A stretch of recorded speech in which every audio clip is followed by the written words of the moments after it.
Hello friends, welcome to your channel. अब तक हमने देखा यू की बचपन की फोटो वायरल हो गई थी जिसमें वो बहुत ही अगली दिख रही थी। सारे फॉलोअर उसे खराब खराब कमेंट कर रहे थे, इसलिए वो बहुत उदास थी। और तभी जिन पकड़ लेता है कि कोई ये सब प्लान करके किया है जुम्बी फैन के मदद से। जुम्बी फैन उन्हें कहते हैं जिन्हें पैसे देने पर वो किसी के भी फॉलोअर बन के आप जो बोलोगे वो करते हैं, सपोर्ट भी कर सकते हैं और किसी को भी नीचे गिरा सकते हैं। लेकिन जिन और टियान ये नहीं पता लगा सके इतना पैसा किसने लगाया है। एक्चुअली ये सब किया ने की थी यू को नीचे दिखाने के लिए। उधर यू गलती से शराब पी के रात भर हंगामा करती है। सुबह जब उठ के जुआंग को अपने घर में देखती है वो टेंशन में आ जाती है। तभी उसे याद आती है वो टैक्सी से सीधा घर नहीं आई थी, वो तो जुआंग के साथ क्लब भी गई थी और वहाँ जुआंग को बोली थी, जानते हो अगर मैं अभी फोन ऑन करूँगी कितने रिजेक्शन मिली होगी मुझे। मैंने 14 ब्रांड्स को कांटेक्ट की थी, उसमें से 9 ब्रांड तो पॉजिटिव थे मेरी चैरिटी कैंपेन के लिए। अब क्या होगा? Bye bye brands. मुझे नहीं पता था मेरी स्कूल फोटो ही मेरे लाइफ को बर्बाद कर देगी। जानते हो ये भी इम्पोर्टेंट नहीं है कि सारे ब्रांड मुझे रिजेक्ट कर दिए, लेकिन वो लोग मैंने मेकअप किए इसलिए खराब खराब कमेंट कर रहे हैं। हाँ मुझे पता है मैं बचपन से अगली हूँ, बच्चे मुझ पे हंसते थे, मजाक उड़ाते थे, लेकिन अगली होना पाप नहीं है। मैं इस सब के वजह से बहुत ज्यादा टेंस रहती थी। फिर मुझे पता चला कि सब कुछ सही हो सकता है अगर मैं मेकअप करनी सीख लूं तो। फिर मैं मेकअप ब्लॉगर बन गई, लेकिन मैं कभी किसी से सुंदर दिखने या नीचा दिखाने के लिए मेकअप नहीं करती या ब्लॉग नहीं करती।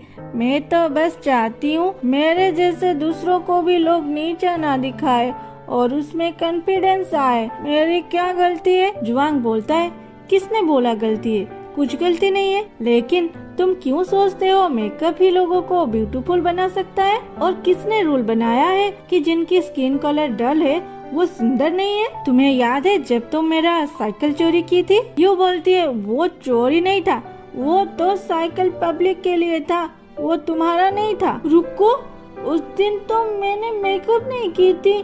जुआंग हंसते हुए बोलता है, वो इम्पोर्टेंट नहीं है। तुमने उस दिन मेरे सामने उस साइकिल को लेके चले गए और मैं पहले आके भी कुछ कर ना सका। और यू की हाथ पकड़ के बोलता है, इसका मतलब तुम बिना मेकअप में भी बहुत कॉन्फिडेंट हो।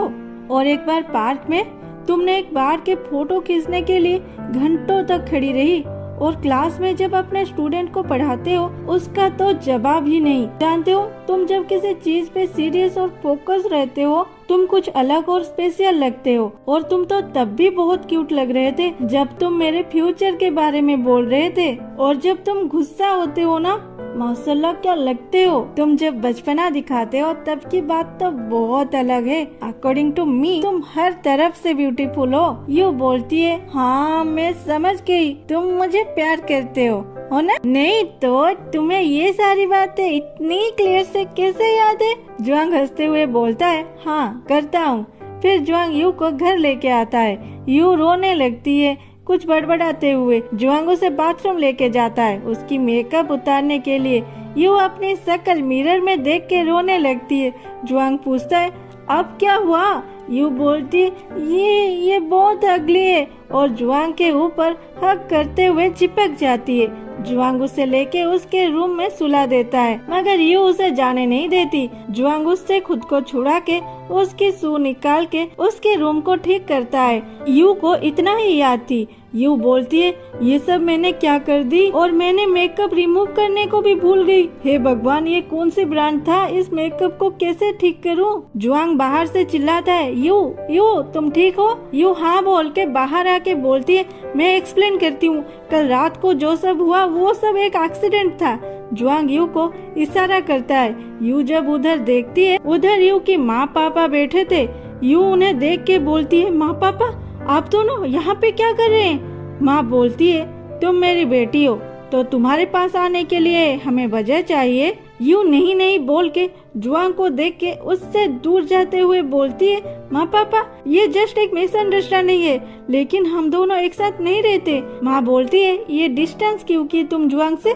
जाओ वापस। जुआंग हमें सब कुछ बोल चुका है और हमें सब कुछ पता है। और तुम्हारी फोन ऑफ क्यों है? हम तुमसे कांटेक्ट करें तो कैसे करें? जुआंग को यू अकेले में लेते हुए पूछती है, माँ पापा कब आए और तुम मुझे जगाए क्यों नहीं? जुआंग बोलता है, क्योंकि तुम कुछ और देर सो सको इसलिए। और सुनो, तुम्हारे माँ पापा आ चुके हैं, अब तो फोन ऑन कर दो।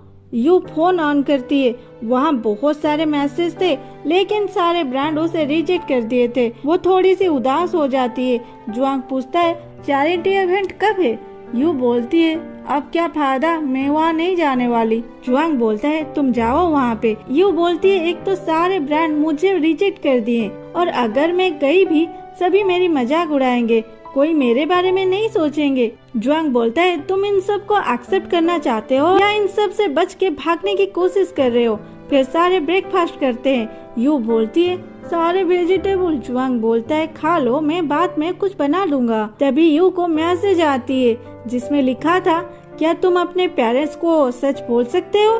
जो झूठ तुम बरसों से बोले हो, अगर वो झूठ पकड़ा जाए तो? यू माँ पापा को देखती है। तभी दोनों को एक साथ मैसेज आती है। वो दोनों जब फोन देखते हैं उसी वक्त यू की डोरबेल बजता है। यू माँ को डोर ओपन करने को भेज देती है और पापा को बोलती है, डैडी खाने के टाइम फोन मत यूज करो, और दोनों फोन ले लेती है। उधर माँ जब डोर ओपन करती है, उधर एक डिलीवरी वाला बोलता है, हेलो, ये मिस यू की ड्रेस है कल के इवेंट के लिए। यू ये सुन के डोर के पास आके माँ को बोलती है, ये मेरे स्कूल के इवेंट है ना, इसलिए आया है। सही है ना जुआंग? जुआंग कुछ बोलने से पहले उधर से जिन निकलता है। वो बोलते हुए आ रहा था, यू सोशल मीडिया में तुम कितनी बड़ी प्रॉब्लम में पड़ चुके हो, पता है ना तुम्हें? और तुम यहाँ घर में चुप के बैठे हो। और यू के माँ को देख के चुप हो जाता है। यू की हालत टाइट हो जाती है जिन की बात सुन के।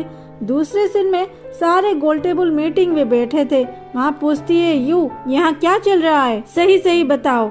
यू बोलती है, आगे यू क्या बोलने वाली है?